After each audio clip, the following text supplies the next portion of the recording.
នេះគឺជាដុំបរិសេវា Wi-Fi តម្លៃសមរម្យហើយងាយស្រួលប្រើ Support ល្បឿន Wi-Fi រហូតដល់300 Mbps និងវាជួយបរិសេវាបន្ថែមបានពី20ទៅ30ម៉ែត្រទៀតដើម្បីភ្ជាប់វាជាមួយនឹង Wi-Fi មេដំបូងយកវាទៅដល់ភ្លើងសិនបន្ទាប់មកទៀតស្វែងរកឈ្មោះ Wi-Fi នៃ repeater នេះវានឹងភ្ជាប់ទៅ Wi-Fi repeater auto បន្ទាប់មកទៀតយើងចូលទៅកាន់ Google Chrome ហើយនឹងវា IP ចូល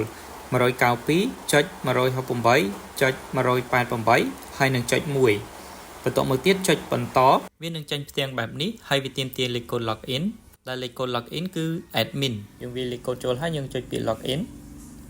វានឹង load បែបនេះហើយ send anyway វាកំពុងតែស្វែងរកឈ្មោះ Wi-Fi ដែលយើងចង់ភ្ជាប់ឧទាហរណ៍យើងភ្ជាប់ Wi-Fi មួយនេះ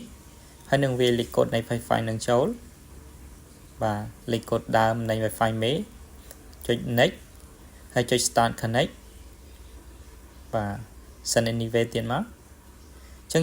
យើងរងចាំវាបន្តិចដើម្បីឲ្យ repeater ហើយនិង Wi-Fi មេរបស់យើងភ្ជាប់ជាប់គ្នា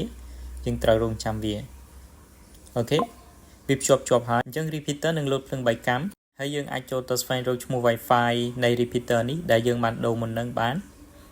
អញ្ចឹង Huirity Pro អានេះគឺជាឈ្មោះ Wi-Fi repeater យើងវាលេខកូដនៃ Wi-Fi ដើមចូលទៅចុច login អូខេវាកំពុងតែភ្ជាប់ទៅ Wi-Fi repeater ដែលយើងបានភ្ជាប់ជាមួយនឹង Wi-Fi មេហ្នឹង